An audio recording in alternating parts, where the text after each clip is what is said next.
ओम शांति। आज है 19 मई 2022। प्रातः मुरली। अब है मुरली का सार। मीठे बच्चे, इस समय इस भारत को श्रीमत की दरकार है। श्रीमत से ही कौड़ी जैसा भारत हीरे जैसा बनेगा। सबकी गति सद्गति होगी। आज का प्रश्न है, सर्वशक्तिवान बाप में कौन सी शक्ति है जो मनुष्यों में नहीं? उत्तर है, रावण को मारने की शक्ति एक सर्वशक्तिमान बाप में है, मनुष्यों में नहीं। राम की शक्ति के सिवाय यह रावण मर नहीं सकता। बाप जब आते हैं तब तुम बच्चों को ऐसी शक्ति देते हैं जिससे तुम भी रावण पर जीत पा लेते हो। अब है धारणा के लिए मुख्य सार। पहली पॉइंट है, मोस्ट बिलीवेड बाप को साथ में रख भोजन खाना है।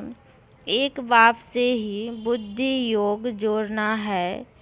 एक की श्रीमत पर चलना है। दूसरी पॉइंट है, बुद्धि से बेहद की पुरानी दुनिया को भूलना है। इसका ही संन्यास करना है। आज का वरदान है, देह के संबंध और पदार्थों के बंधन से मुक्त रहने वाले जीवन मुक्त फरिश्ता भव। देह के संबंध और पदार्थों के बंधन से मुक्त रहने वाले जीवन मुक्त फरिश्ता भव। डिटेल है,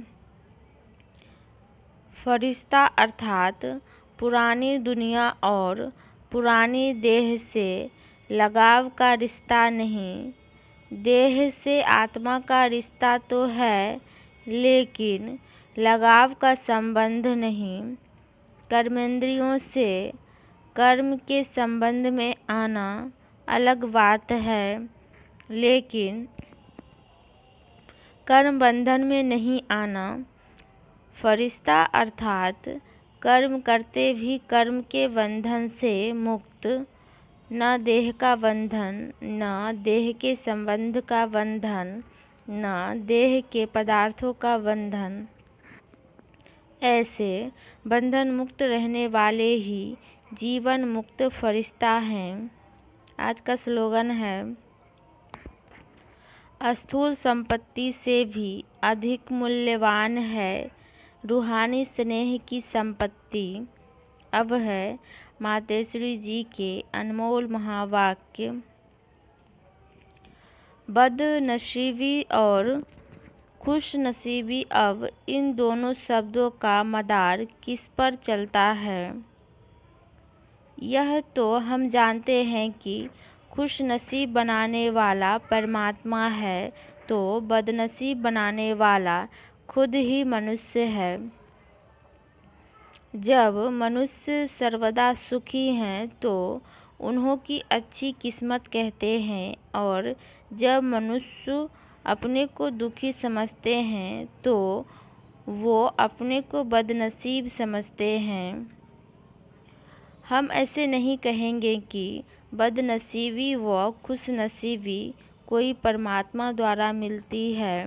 नहीं, तकदीर को बिगाड़ना व बनाना यह सब कर्मों के ऊपर ही मदार है। यह सब मनुष्यों के संस्कारों के ऊपर ही है।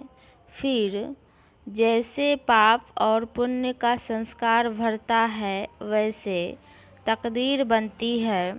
परंतु मनुष्य इस राज न जानने के कारण परमात्मा के ऊपर दोष रखते हैं। अब देखो, मनुष्य अपने को सुखी रखने के लिए कितने माया के तरीके निकालते हैं।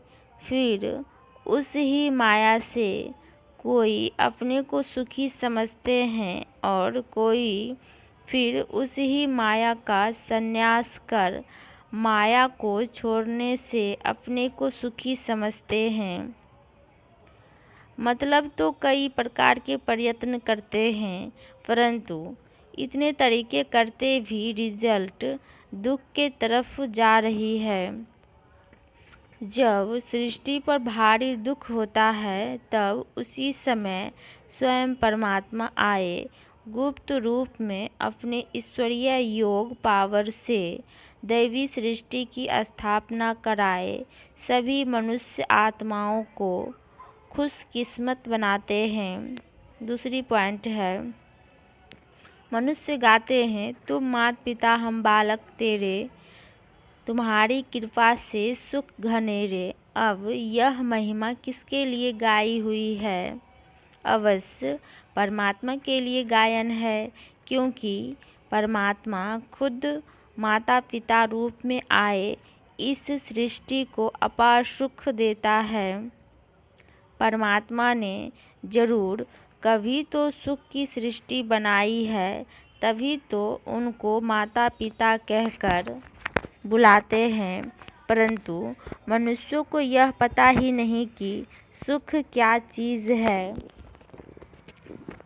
तब शांति भी थी, परंतु अब वो सुख नहीं है। अब मनुष्य के अंदर यह चाहना उठती है कि वो सुख हमें चाहिए। फिर कोई धन पदार्थ मांगते हैं, कोई बच्चे मांगते हैं, कोई तो फिर ऐसे भी मांगते हैं कि हम पतिव्रता नारी बने। जब तक मेरा पति जिंदा है हम सुहागिन यानी दुहागिन विधवा न बने। तो चाहना तो सुख की ही रहती है ना।